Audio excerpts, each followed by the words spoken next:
सफाई कर्मचारी 42 अलॉटेड हैं नगर निगम से, लेकिन हमारे यहाँ आज के डेट में बहुत आते हैं, 25-30 यही सफाई कर्मचारी आते हैं। पूरा जो सिस्टम है वो ऑनलाइन हो गया है, एंट्री भी कराई जाती है, 3 बार सफाई कर्मियों की एंट्री कराई जाती है। ऐसे में ये छुपाना कितना आसान हो जा रहा है कि जहाँ 45 सफाई कर्मी हैं वहाँ पे 30 या 25 ही आ रहे हैं। कई पार्षदों से तो उन्होंने कहा कि हमारी सरकार नहीं है या नगर निगम में महापौर हमारे नहीं हैं। ऐसे में अधिकारियों के बीच सामंजस्य बैठाना और कहीं ना कहीं कहने महापौर से कोई काम निकलवाना आसान नहीं हो रहा है। कारण एक ये भी बनता है कि वार्ड में विकास उतनी बेहतर नहीं हो पा रहा। ऐसा नहीं है, पार्षद जी अगर जाएंगे महापौर के पास तो इनका सम्मान करेंगे, लेकिन ये लोग नहीं जाते हैं। क्यों नहीं जाते? महाराज जी की सरकार है, महाराज जी का नाम होगा। अगर यहाँ अच्छा काम करा ले जाएंगे तो महाराज जी का नाम होगा, इनका नाम तो होगा नहीं। इसीलिए यहाँ का लोकल समस्याओं को बताते नहीं हैं जी। उनके भाई अभी तो 1 हफ्ता हो रहा है कि इनके भाई जेल गए हैं, छेड़खानी में, वो भी सबसे घिनौना अपराध छेड़खानी में गए हैं। क्योंकि इन लोगों का काम ही है, इन लोगों का पेशा ही है, चूँकि ये अपराधी किस्म के लोग हैं। थाने के हिस्ट्री टीचर हैं संजय यादव जी। इनके भाई हमारा जो छेड़खानी में जेल गया था, हम लोग हमारे गाड़ी का शीशा तोड़ा था, हमने मुकदमा भी दर्ज कराया था 2019। जनता इनको थोड़ा भी पसंद नहीं कर रही है। बताइए, एक छेड़खानी करने वाले व्यक्ति के परिवार का पार्षद हो और कौन कहेगा कि दाऊदपुर का पार्षद का भाई छेड़खानी करता है? यह समाज में भी तो गलत मैसेज जाएगा। इसलिए जनता समझ चुकी है कि इनके कारनामों की, इनके गुंडई के बारे में, इनके अपराध के बारे में सब लोग जान चुके हैं। और जब से महाराज जी की सरकार आई है, गुंडों को परास्त किया जा रहा है। उसी परास्त का परिणाम है संजय यादव को परास्त करना है इस वार्ड से। नमस्कार, आप उत्कर्ष पत्रिका देख रहे हैं और मैं हूं आपके साथ विक्की सिंह। निकाय चुनाव करीब है और इसके बीच जो अटकलें हैं डेट को लेकर वो लगातार लगाई जा रही हैं। और इसके बीच जो कह दें महानगर, नगर पंचायत और नगर पालिका में लगातार इसके बीच जो सरगर्मियां हैं वो तेज हो गई हैं इसको लेकर।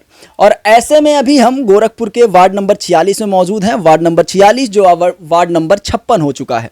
यहाँ के स्थानीय पार्षद संजय यादव हैं। संजय यादव यहाँ पे 3 बार से पार्षद हैं। अभी हम जब इस वार्ड में प्रवेश कर रहे थे तो वार्ड में एक जिज्ञासा हुई कि वार्ड को घूमा जाए। वार्ड में घूमने के दौरान ये समझ में आया कि वार्ड के प्रत्येक गलियों में कूड़ा एकत्रित है।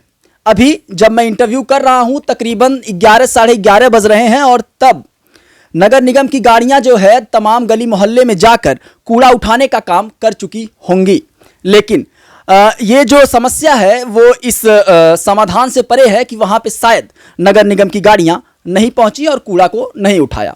अभी हमारे साथ बातचीत करने के लिए अजय सिंह संचू मौजूद हैं, बीजेपी के नेता भी हैं और साथ में वार्ड नंबर 46, हालांकि यह वार्ड नंबर 56 हो चुका है, इस वार्ड से दावेदारी कर रहे हैं पार्षद बनने का। और साथ में एक दावेदारी ये भी पेश कर रहे हैं कि टिकट इन्हें मिले। अगर सामान्य होता है, यहाँ की सीट जो है सामान्य होती है, अगर इन्हें टिकट मिलता है तो कितनी मजबूत दावेदारी ये पेश करेंगे, यही जानने के लिए हम इनके पास आए हैं और ये समझने का भी प्रयास करेंगे कि इस वार्ड में समस्याएं कितनी हैं। हालांकि आंखों देखी समस्याएं जो कूड़े की थी, गंदगी की थी, वो परिलक्षित रूप से आपको दिखाएंगे भी। लेकिन उससे पहले बहुत बहुत स्वागत है आपका। धन्यवाद। ये बताइए कि 3 बार से संजय यादव पार्षद हैं। ऐसे में वार्ड के विकास को आप किस हिसाब से देखते हैं? यहाँ के स्थानीय निवासी हैं, आपको क्या लगता है कि वार्ड में विकास की रूपरेखा को कैसे समझा पाएंगे? जैसे 3 बार से तो वो पार्षद हैं, कभी सड़क पे आके, कभी गलियों में उनको देखा नहीं गया कि वो कितना काम कराते हैं। सफाई पे विशेष ध्यान देना चाहिए उनको, लेकिन सफाई पे कोई ध्यान नहीं। आप घूम के देख लीजिए, तमाम नालियां बजबजा रही हैं, तमाम कूड़े जो खाली ज़मीनें हैं उसमें पड़े हुए हैं, कभी उठाया नहीं जाता है। क्योंकि यहाँ सफाई कर्मचारी 42 अलॉटेड हैं नगर निगम से, लेकिन हमारे यहाँ आज के डेट में बहुत आते हैं, 25-30 यही सफाई कर्मचारी आते हैं। गिनती काउंटिंग करा लीजिएगा। क्योंकि इनके परिवार के तमाम सफाई कर्मचारी थे संविदा पे, हम लोगों ने उसको हटवाया। लेकिन मान लीजिए पार्षद हैं और सफाई कर्मचारी इनके अंडर में रहते हैं, इनको तो घूम के देखना चाहिए ना, कहाँ कूड़ा है, कहाँ नाली साफ नहीं है। तकरीबन 45 से ज़्यादा सफाई कर्मी हैं।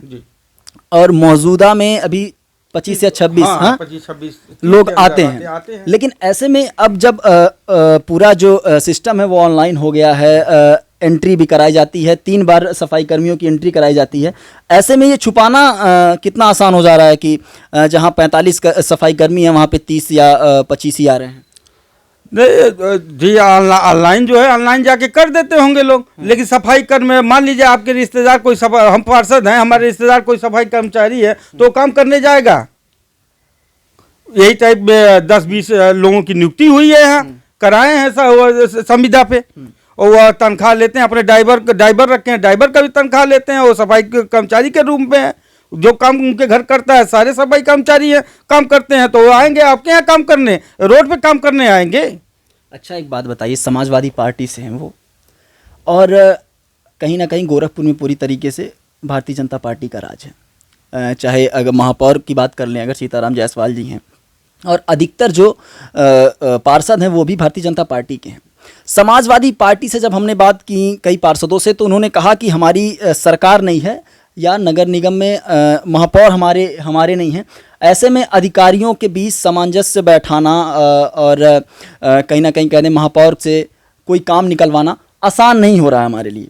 कारण एक ये भी बनता है कि वार्ड में विकास उतनी बेहतर नहीं हो पा रहा है। ऐसा नहीं है, पार्षद जी अगर जाएंगे महापौर के पास तो इनका सम्मान करेंगे, लेकिन ये लोग नहीं जाते हैं। क्यों नहीं जाते? महाराज जी की सरकार है, महाराज जी का नाम होगा।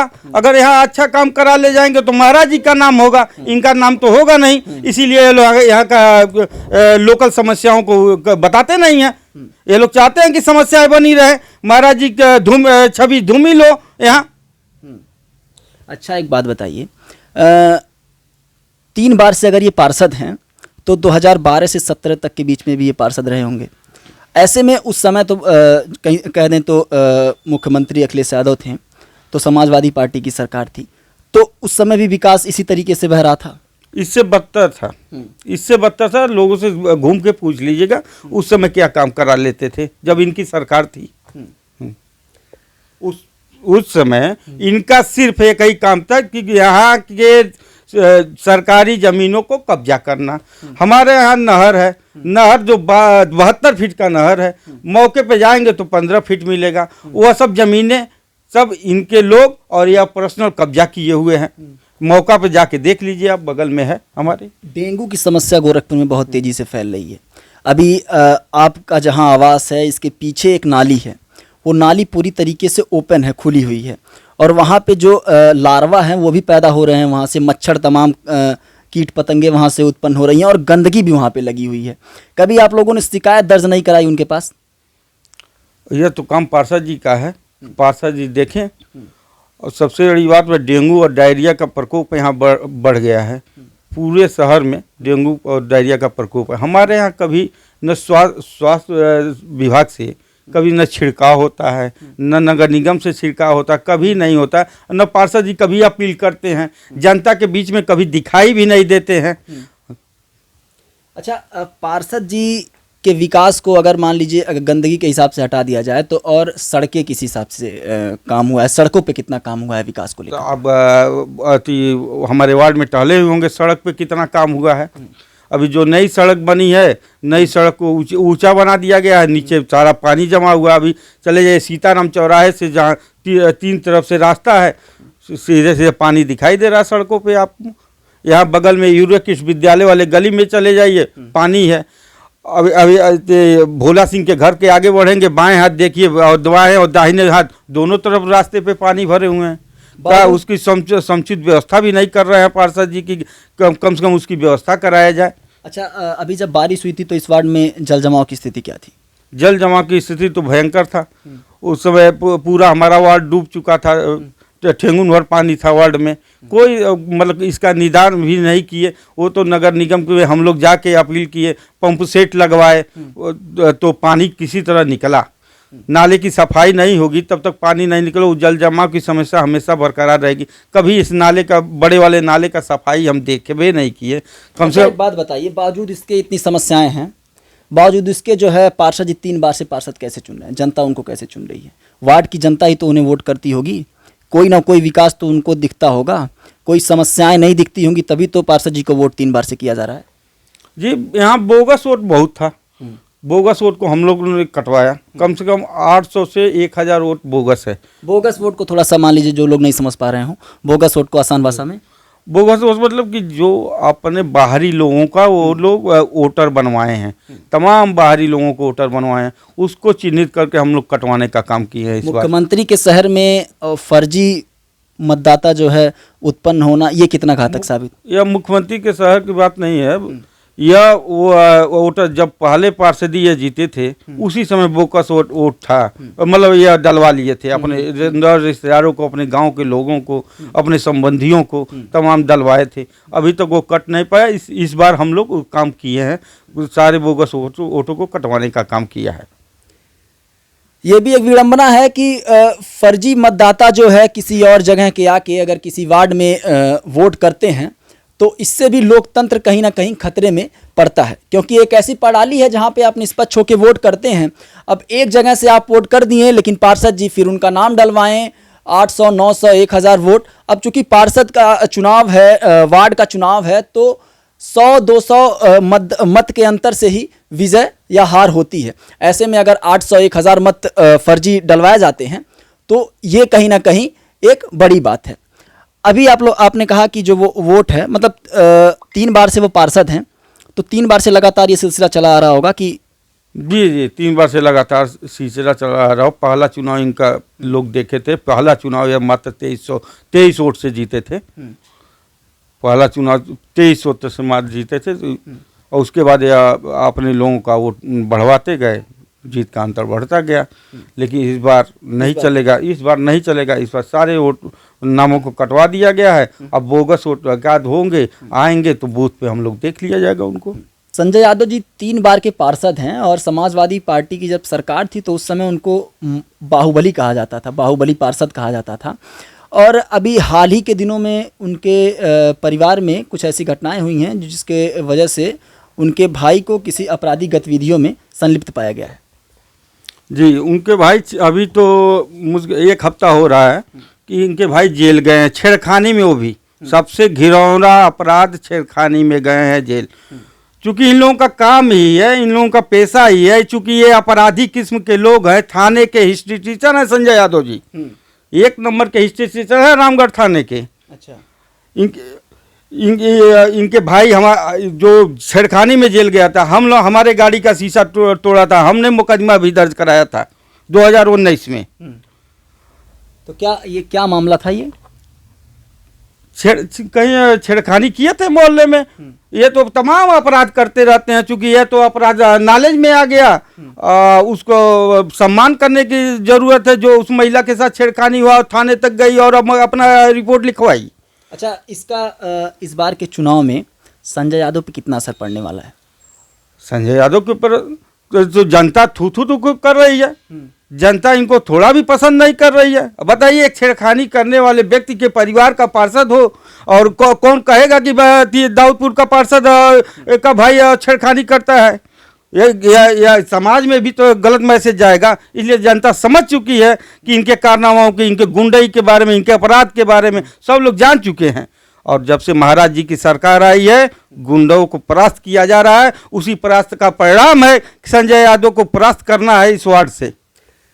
इस वार्ड में अगर ये समान होता है ये सीट, ये इस वार्ड का, और आपको टिकट मिलता है, दावेदारी आप चूंकि कर रहे हैं, कितनी मजबूत दावेदारी पेश करेंगे संजय यादव? चूंकि 3 बार के पार्षद हैं, आप जो है लोगों को काम दिखाने के लिए आप लोगों के बीच कैसे वोट मांगने जाएंगे? क्या काम दिखा के वोट मांगने की कोशिश करेंगे? काम दिखाना क्या, हम लोग 2014 से ही काम कर रहे हैं। जब से मोदी जी की सरकार बनी है, 2017 में योगी जी की सरकार बनी है, 2022 में योगी जी की सरकार बनी है। हम लोग महाराज जी और पार्टी के जो काम की है उसके आधार पे हम लोग चुनाव लड़ेंगे। पार्टी हम लोग को ऐसा काम करती है कि हमेशा हम लोग जनता के बीच में रहते हैं और जनता के बीच में जाते हैं। अभी राशन हम लोग कोरोना काल में वितरित की है पार्टी। तमाम 150 योजनाएं जमीन स्तर पर चल रही हैं भारतीय जनता पार्टी की। उस आधार पे हम जाएंगे वोट मांगने। अच्छा, इसी कार्यकाल में कोरोना भी आया होगा। उस समय की पार्षद जी के द्वारा कितनी मदद हो पाई? आप मोहल्ले में जाके देख लीजिएगा कितनी मदद किए थे। पार्षद जी खुदे अपना जान बचा रहे थे, अपने घर में थे, कभी दिखाई नहीं दिए। यहाँ भारतीय जनता पार्टी के लोग गए थे, घर जानवर जाके सेवा भाव किए थे। पार्षद जी तो कहीं नहीं दिखाई दिए कोरोना काल में। अगर आपको यहाँ पे सामान्य सीट होता है, आपको जो है टिकट मिलता है, तो अगर आप जीतते हैं, जनता आपको मौका देती है, तो सबसे पहले वो 3 काम जो प्राथमिकता में हैं, आपको इस वार्ड में समस्याएं दिखाई देती हैं। समस्या पहला तो सड़कों की समस्याएं हैं। सड़क और नाली की समस्या को दुरुस्त कराया जाएगा। स्वास्थ्य और शिक्षा पे जोर दिया जाएगा कि आने वाला भविष्य मेरा खराब ना हो। शिक्षा की व्यवस्था नहीं है यहाँ। सबसे बड़ी बात, यहाँ इतना बड़ा वार्ड है, एक भी सुलभ शौचालय नहीं है। एक भी सुलभ शौचालय की व्यवस्था नहीं। पूरे वार्ड में घूम के देख लीजिएगा। 15 साल से पार्षद है, मोदी जी की स्वच्छता अभियान भी चल रहा है, लेकिन तभी उसमें अपील करके अपने यहाँ एक भी यूरिनल और सुलभ शौचालय की व्यवस्था नहीं की है। इस वार्ड की जनता अब समझ चुकी है इनको। इस चुनाव में इनको करारा जवाब देने जा रही है जनता। चलिए, वार्ड नंबर 56 में मौजूद थे, हमारे साथ बातचीत करने के लिए अजय सिंह संचू मौजूद थे, भारतीय जनता पार्टी के नेता हैं, और साथ में टिकट की दावेदारी कर रहे हैं कि वार्ड नंबर 56 से इनको अगर सीट समान होती है तो टिकट मिले, और ये अपनी बेहतरीन दावेदारी को पेश करते हुए नजर आएंगे, और जो समस्याएं हैं वार्ड नंबर 56 में उसको दूर करने के लिए कार्यरत रहेंगे अगर ये चुनाव जीतते हैं तो। बाकी अन्य खबरों के लिए हमारे साथ बने रहें और देखते रहें उत्कर्ष पत्रिका। नमस्कार।